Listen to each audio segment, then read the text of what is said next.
The broadcast is now starting. All attendees are in listen-only mode.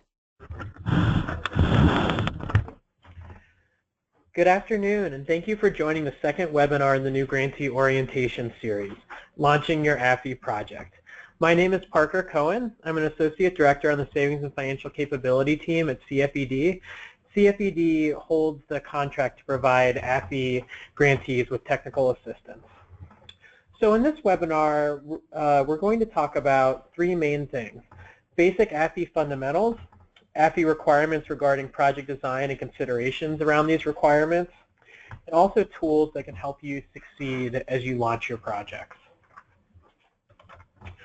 So this webinar will be led by myself, Parker Cohen, as well as my colleague, Santiago Suero, Program Associate at CFED. Before we get started, I'd like to go over a few housekeeping items. You have the choice of dialing in with your phone or listening to the webinar through your computer. Select the appropriate audio option on the GoToWebinar control panel. You can ask a question at any time by using the chat box on your GoToWebinar control panel or raising your hand to request to be unmuted. If you're watching this live and experience any technical difficulties, please type a question into the GoToWebinar interface or email us at ssuero@cfed.org, and we will help you troubleshoot your problems. Please keep in mind that this webinar is being recorded. We've muted all attendees to ensure sound quality, so if you have any questions or issues, please type them into the query box as shown on your screen. We'll make a recording available, as well as a transcript of this presentation, on the IDA Resources website. You can see the address for the AFI Resource Center on your screen. This webinar will last approximately 90 minutes with time for Q&A at the end. Feel free to type in your questions using the box at any time throughout the presentation. In the last webinar, you learned about the structure of AFI and the Office of Grants Management, the AFI Resource Center, and also how to access your AFI grant funds. If you missed that webinar, go to the AFI Resource Center to view the slides, transcript, and recording. You need to know these basics since you'll be using them from the beginning as you get started launching your projects. Today, we will provide a review of AFI program fundamentals and requirements. We will then discuss AFI requirements around the outreach, application, and enrollment phases of your grant, as well as practical considerations for you to think about as you design these phases. Finally, we will share insights on how you can utilize partnerships and MOUs during the project phases. This webinar will provide you with the guidance and tools to be successful. Okay, first we're going to provide a brief overview of the AFI program. So as a refresher, the Assets for Independence was established by the Assets for Independence Act, part of the Community Opportunities, Accountability, and Training and Education Services Act of 1998. There are three components to AFI: funding grants for IDA projects, supporting grantees and their partners by providing training and technical assistance, and ongoing research and evaluation about project administration and impacts. Through AFI grants, grantees provide individual development accounts, or IDAs, and related services to eligible low-income individuals who enroll in an AFI project. AFI IDA participant accounts are special withdrawal restricted savings accounts. Participants can only make deposits, not withdrawals, from these accounts except under specific circumstances, including eligible asset purchases with the grantee's approval and signature. Participant accounts must be open for a minimum of 6 months in order to purchase an asset. Grantees use project funds to match participant savings at a standard rate according to the grantee savings program design that you likely outlined in your application. Section 410 of the AFI legislation requires grantees to match participant deposits not less than once every 3 months. And there are three different models to match funds. So grantees can deposit match funds directly into the participant's IDA accounts. However, this is not a common practice because it becomes logistically cumbersome. Grantees can also deposit match funds into parallel accounts, either one for all participants or one parallel account for each participant. A single parallel account to allocate participants' match funds every 3 months is commonly preferred for logistical reasons instead of a parallel match funds account for each participant. Now let's go ahead and look at how participants and grantees use the savings and match funds. AFI allows for 3 asset savings goals: first home purchase, post-secondary education or training, or business capitalization. Each of these areas has specific rules. AFI allows participants to use homeownership IDAs as long as this is the first home the participant has owned in the last 3 years. Post-secondary education or training IDAs can be used for expenses such as tuition and fees, books, supplies, and equipment required for enrollment at an eligible educational institution. Costs associated with attending many vocational schools are also allowable. Business capitalization IDAs may be used to start or expand a small business. Additionally, a few savers will choose to transfer their IDAs to a dependent or spouse to be used for one of these 3 asset purchases. Each asset purchase goal has more specific requirements as outlined in the legislation. You will likely have questions as you go along to discuss with your program specialist or the AFI Resource Center. And it's important to know that the AFI legislation spells out exactly how the funds in the reserve fund, both the federal funds and the non-federal match, are to be used. 85% of the total project funds, again, both the federal AFI grant and the non-federal funds, goes directly to match participant savings. 2% of the AFI grant funds must be used for data collection. No more than 7.5% of the AFI grant funds can go towards administrative expenses like program management, reporting, recruitment, enrollment, and monitoring. Finally, 5.5% of the AFI grant funds may be used for non-administrative functions like case management, budgeting, economic literacy, and credit counseling. The portion of the non-federal funds that is not required to be used for participant match may be used for any of the uses described above and also described in Section 407C1 of the AFI Act, and is not subject to the same restrictions as federal funds. For example, you may spend more than 7.5% of the non-federal funds for administrative costs. These percentages are established by Section 407C3 of the AFI Act. So now that we've given that quick overview, we'll provide more detail on the AFI requirements that all grantees must follow. This illustration you see on your screen depicts the typical stages a participant completes during his or her IDA journey.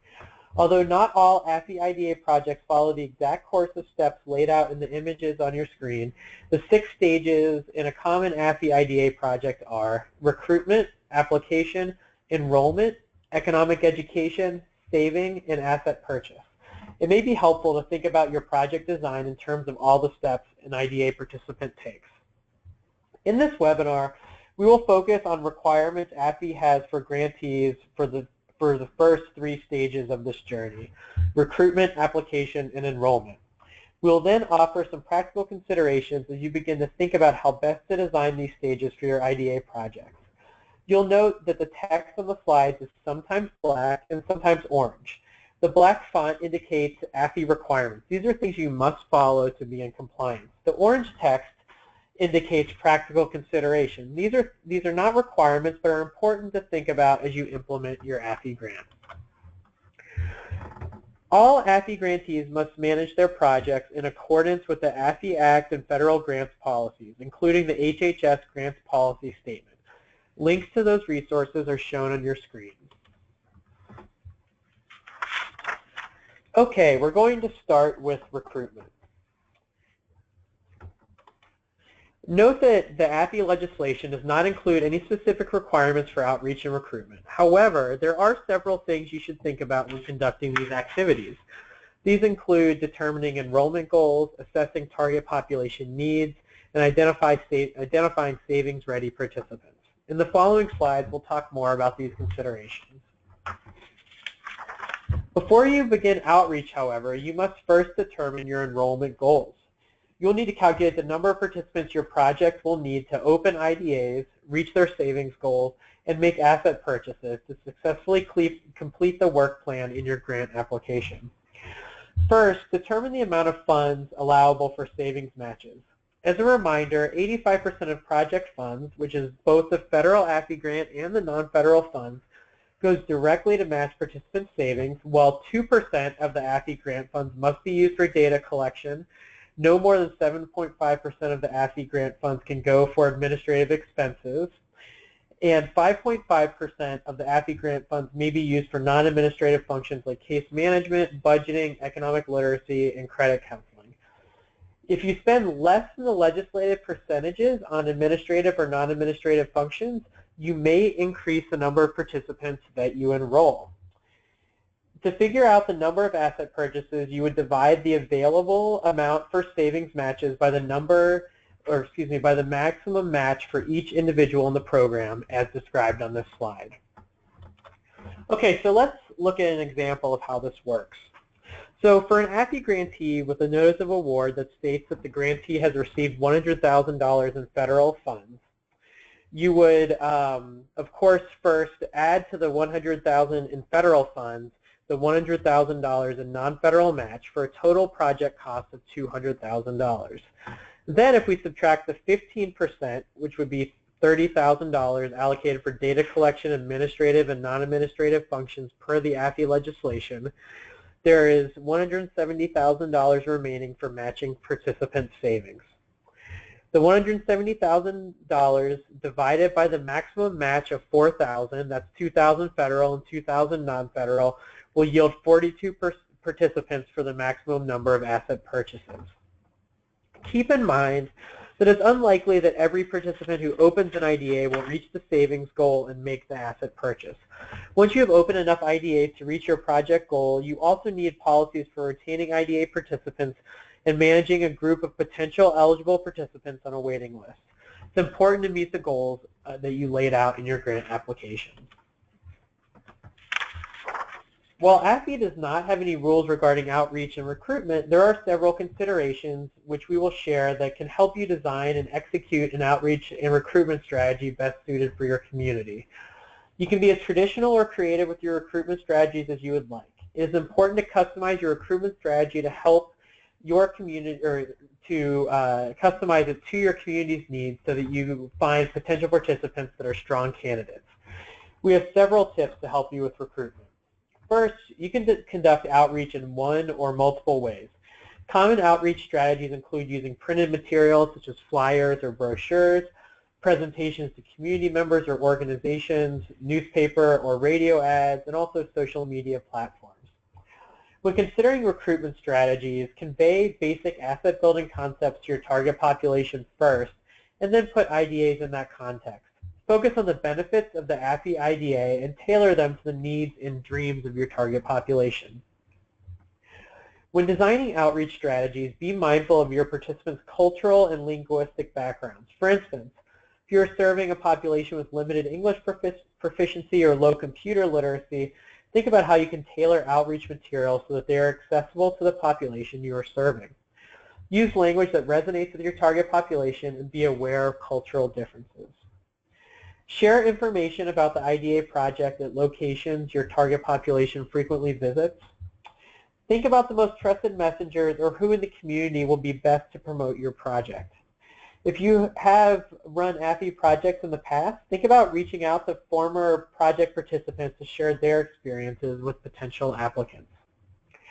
Consider how widely you want your message to circulate. You may be better off with a smaller focused outreach that will reach those most likely to participate in your target population, rather than casting a wide net through a newspaper or radio ad. When considering how wide to cast your outreach net, also think about your enrollment goals, the number of participants you are able to enroll based on your federal and non-federal funds. It's also a good idea to include in your data collection how participants hear about your AFI IDA project so you know which strategies are most effective.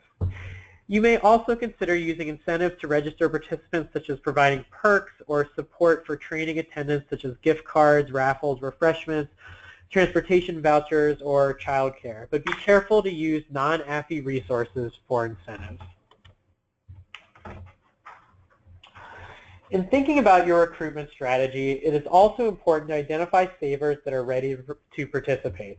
You may want to consider internal recruitment, outside referrals, or a readiness assessment tool. AFI can be a demanding program, so you may want to make sure you select participants who are in a position to save and are motivated to complete their savings goals. Participants should be at least in a position to save. That means they are in a position to make savings deposits through earned income. Participants should also be motivated to complete the program and purchase one of the 3 qualified assets: a first-time home, small business expenses, or post-secondary education expenses. Finally, participants should be able to open and maintain an IDA savings account for a minimum of 6 months. You also need to plan to prepare ineligible applicants to become a savings-ready participant in the future. For example, applicants who have recently filed for bankruptcy, have extremely low credit, or have unstable employment or housing are likely not savings-ready. You should consider referring these applicants to other support services and invite them to come back when they are more likely to be able to save and complete an asset purchase. Recruiting savings-ready participants is essential to the success of your project because good project retention and completion outcomes start with good recruitment. When considering how to recruit eligible participants, think about recruiting internally in your organization from other programs. You can also reach out to community organizations with whom you have a strong relationship to refer clients to the IDA project. Finally, you can also implement a readiness assessment tool such as credit checks for potential home buyers to determine whether the IDA project is a good fit for potential applicants. The link in the slide is a common practice resource for providing AFI IDA project, for recruiting AFI IDA project participants. All right, and now I'm going to turn it over to Santiago to discuss the application portion of the IDA Savers journey. All right, thanks, Parker. Now we'll cover the application portion of the participant journey. In the following slides, we'll talk more about the requirements and considerations you see on your screen. Once you have begun recruiting participants, you will have to determine their eligibility, most often through an application process.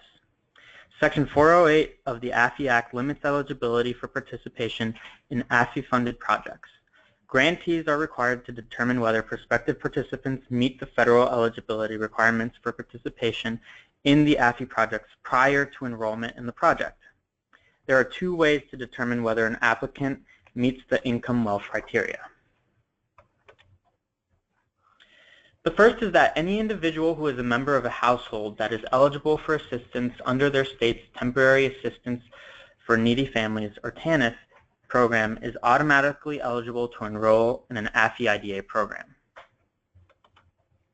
The second way to determine eligibility is that any individual who is a member of a household that meets both of the following requirements is eligible. First, there's an income test. The adjusted gross income of the household is equal to or less than 200% of the federal poverty guidelines, or is EITC eligible.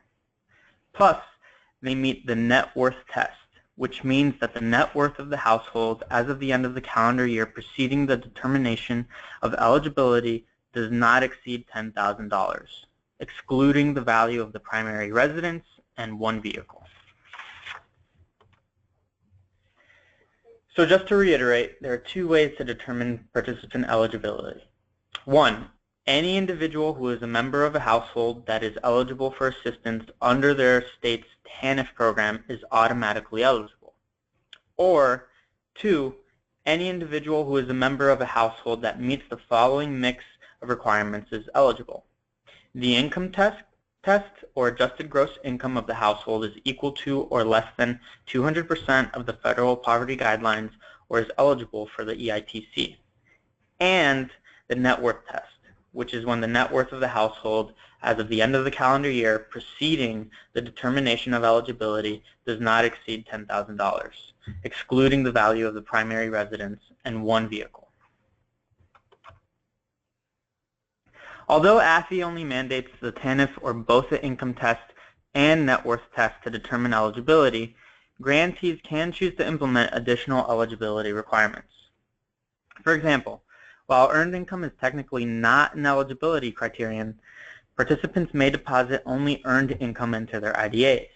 This means that participants cannot deposit money received from government benefits or child support into their IDAs. For example, TANF funds do not count as earned income. Therefore, TANF-eligible individuals may qualify for the AFI program, but unless they have earned income, they will not be able to make qualifying deposits. For this reason, grantees commonly verify the availability of earned income for deposits during the eligibility screening. This does not mean eligible applicants without earned income cannot open an AFI IDA. Perhaps this client is also enrolling in a workforce development program and so anticipates having earned income soon. That person may open an AFI IDA as long as they pass the income and wealth eligibility requirement. However, they cannot begin saving in their IDA until they have some secured earned income. Another consideration you can make in setting eligibility parameters is having additional requirements for specific asset purchases. For example, some projects require a credit review and have explicit cutoff criteria, in particular for homeownership, to ensure that participants' credit scores will be able to be high enough to purchase a home within the savings period. While you do not want to have eligibility requirements that make it difficult for your community members to access IDAs, it is important to think about what requirements can help you recruit participants that are ready to save for at least 6 months and will make an asset purchase. Be certain that any additional requirements your project chooses meets federal civil rights laws and are applied evenly to all applicants. In addition to verifying what AFI requires during the application process, you can think about the following strategies to make the application process more efficient for both the participant and your organization. Use a checklist to lay out the documents the applicants need to submit to avoid the need to go back and forth. Make sure the process is as streamlined as possible to reduce the time and hoops required.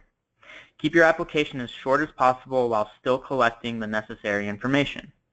Minimize the number of steps in the process so participants aren't required to make multiple trips to your organization to complete the process. Laying out the document requirements up front and making sure participants know exactly what they need to bring will facilitate this process. Use plain and simple language on all materials, and if possible, provide your application in other languages. Use a standard formula for calculating an applicant's income and net worth, and for comparing them against the AFI eligibility guidelines. Consider using the AFI eligibility spreadsheet, which is hyperlinked in the PowerPoint. Cross-train staff on how to complete the application process to increase reach.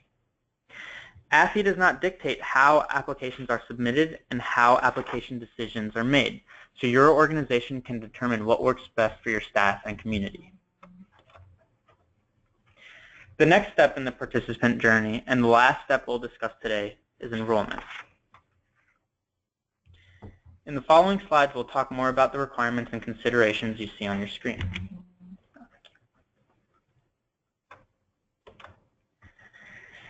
Once a participant's application has been approved, the next step you will take is to enroll them in the IDA program and help them open IDA accounts. The enrollment process varies from grantee to grantee. AFI mandates the following requirements. IDAs be open for a minimum of 6 months before a match withdrawal is made. This is important when you think about your 5-year grant timeline and the amount of time your participants will have to save and make their asset purchase. We will talk about this in more detail in future webinars. IDAs must be withdrawal limited. That is, participants should only be able to make a withdrawal from their IDA with a signature from the grantee organization. For most AFI grantees, that means that the IDAs are either custodial or trust accounts. The funds in the IDA cannot be commingled with any other funds. The IDAs must be opened in a federally insured financial institution or state insured if no federally insured financial institution is available. Account statements must be provided to the saver and the grantee organization, and all account details must be clearly stated in the participant's savings plan agreement. You'll need to discuss these requirements and some additional considerations with your financial institution partner. The links at the bottom of the slide will bring you to 2 sample savings plan agreements that you can reference as you create one that is specific to your project. Now let's talk about some considerations around enrollment. The process should be as streamlined and efficient as possible to keep potential participants engaged throughout the process and reduce hassle factors. Here are a couple tips and strategies. Remember to provide easy-to-read materials. Use plain and simple language, and if possible, provide all your materials in other languages. Keep participants appraised of their status throughout the process. Send reminders such as text messages about items they need to bring in. Make sure once a client is selected that they have a quick, easy process in place for them to open their IDA account. If all of your slots are currently filled, encourage activity for those on your waiting list. Financial education, working on credit repairs, setting up emergency savings, or other activities that might help them, even if they don't open an IDA, that make them more likely to succeed when they do. Partners may be especially helpful in this area. Use enrollment to gather information to help with support services, such as working with your client to complete a budget to identify where to save money. The link on this slide is to a webinar on behavioral strategies to improve recruitment, enrollment, and retention of IDA participants. Another important consideration of enrollment is to facilitate participants opening their accounts with your financial institution partner quickly and easily. Some AFI grantees send their participants to a local branch. Others go to the branch with their participants, and others still are able to open the accounts immediately online. You will need to develop a relationship with one or several financial institutions and formalize that partnership with an MOU. The links in the slide take you to a template and a webinar that may assist you with developing financial institution partnerships for your AFI project. Please visit this website by clicking on the link in this presentation. When you set up that partnership, with one or several financial institutions, be sure to talk about both the requirements we've already discussed and the additional considerations on this slide. For example, account opening. How will account opening take place? Will you be able to open accounts online for your participants? Will they need to go to a local branch in person? What forms will they need? What type of IDA will they open? For grantee signatories, how will your organization be listed as a signatory on the account? When thinking about low or no cost to the saver, what additional fees or requirements are associated with the account type? Are there initial deposit requirements? Are there minimum balance requirements? Are there monthly fees? Fees for withdrawals? When your participants are ready to make their asset purchase? Try to work with your financial partner to ensure these accounts are low or no cost and do not have a burdensome requirement. For multiple deposit options, how can participants make deposits into the IDAs? In person or at a branch? Direct deposit or ACH? Perhaps a deposit-only ATM card?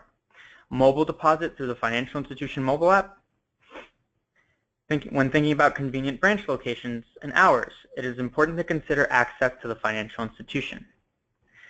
And for account closing, what will happen to the account after your participants have made their asset purchases? Will your organization be able to close them out? Should they be converted to a traditional low-cost savings account? Although your participants will not be using many of these account features while you are just launching your grant and beginning enrollment, it is important to think through all of these considerations beforehand. Discuss them with your financial institution partner and include them in your MOU. And with that, I'll turn it over to Parker. Great, thank you, Santi. We've just covered the requirements and considerations of the first three stages of the typical AFI project: recruitment, application, and enrollment. The last thing we'll talk about in this webinar is the importance of partnerships. We've just discussed one specific AFI IDA partnership, the one that you will have with your financial institution. But there are many other partnerships AFI grantees can leverage to support implementing an AFI grant. Partnerships are key to AFI project implementation. Common partnerships include financial institutions, as I just noted, recruitment-related partners, and also implementation partners, including organizations that provide financial education or other services. Nonprofits such as Habitat for Humanity, local colleges, free tax preparation sites, Head Start sites, and local government offices serving low-income households can connect you with potential project participants and help with marketing. To help potential participants in the door, it is helpful to develop referral pipelines from other organizations. Many successful IDA projects get participant referrals from partners such as social service agencies and organizations who provide complementary services, especially those that focus on pertinent assets such as microenterprise or home ownership. Additionally, developing referral partnerships with businesses to provide their eligible employees with IDAs may be a good potential referral point. Identifying referral partnerships in the early stages of your project can help boost retention and help your AFI project succeed. The links in the slide include strategies and a webinar on common practices for developing strategic partnerships, as well as a link to Tool 9 in Building Financial Capability, a planning guide for integrating services, which can help you design effective referral partnerships. Please visit the websites by clicking on the links in this presentation. Grantees should ensure that they have a strong network of partners to support their project design. It is the grantee's responsibility to establish an oversight plan to guarantee that all project partners comply with all AFI and project requirements. When developing your oversight plan, consider different methods of ensuring quality, including monitoring or site visits and detailed agreements. It is important to clearly define roles and responsibilities, as well as data collection protocols, and to provide necessary training and technical assistance. All right, so we know that was a lot of information. So what questions do you have about AFI requirements around recruitment, application, or enrollment? And once again, just as a reminder, feel free to put your questions into the chat box as shown on the screen. So one initial question we had is, will these slides be available for download? And the answer to that is yes. These slides, as well as a transcript and the audio recording of this webinar, will be available on the AFI Resource Center.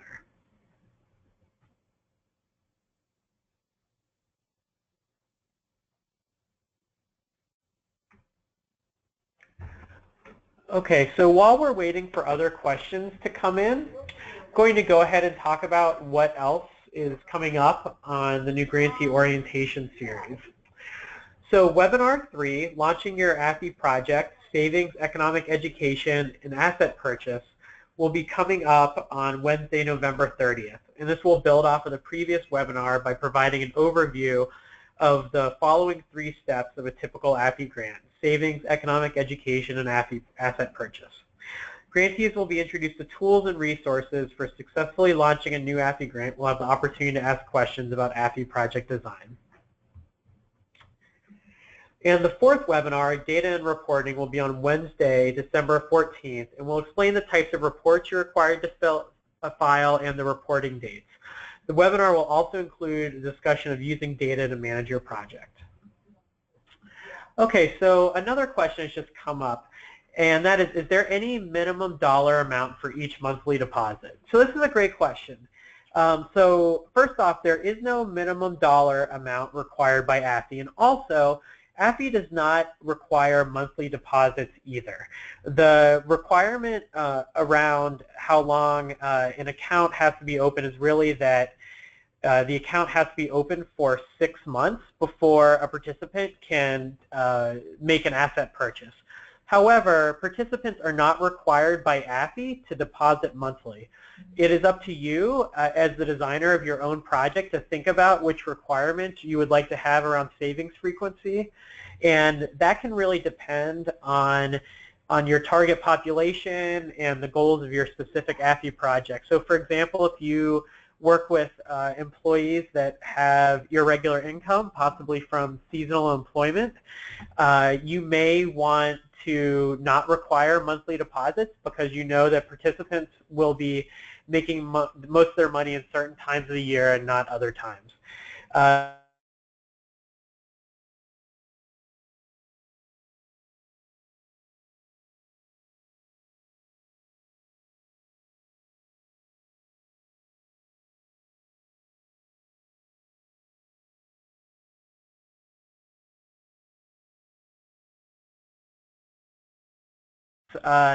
That is correct. Deposits do have to come from earned income.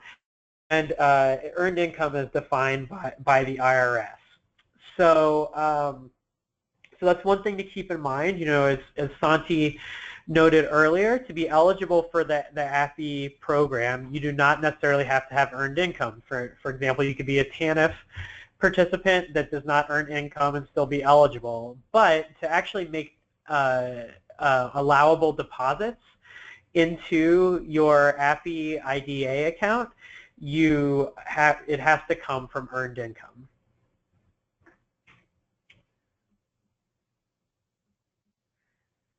So question is, do applicants have to be U.S. citizens? The answer is no. There's nothing in the AFI statute that states that applicants have to be U.S. citizens.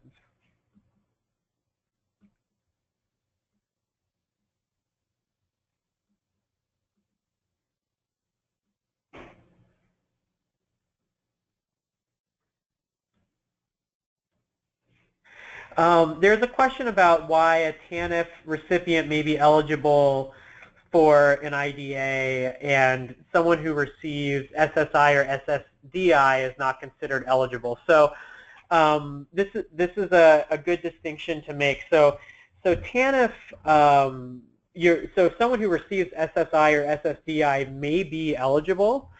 You're just not allowed to deposit funds received from those benefits because they're not considered earned income.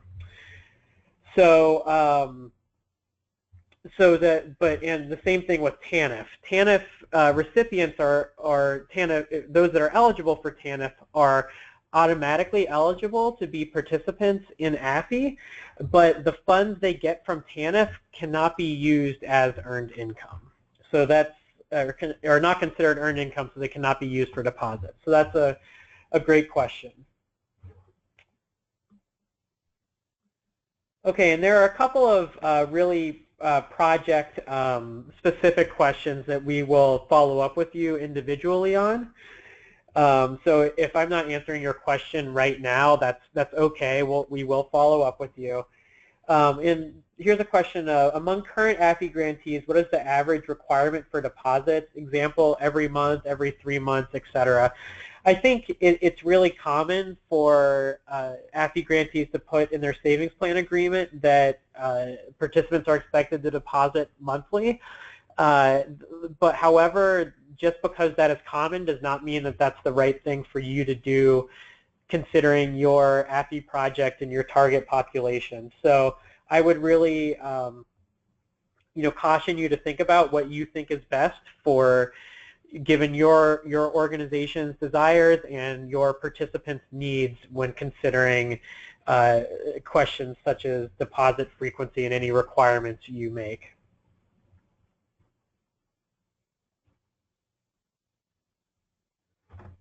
Okay, so while we're waiting for any final questions to come in, I want to put the link on the screen for the AFI Resource Center. So once again, it's idaresources.acf.hhs.gov, and it's a really useful website for all AFI grantees. You can learn lots of helpful tips about managing your grant and about other issues related to being an AFI grantee.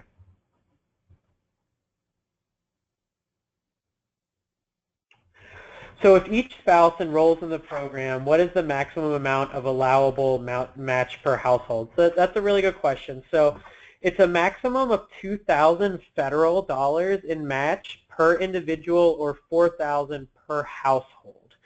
So that means if you're matching, as you should be, dollar for dollar, federal to non-federal, that an individual can receive typically up to $4,000 in match and a couple $8,000.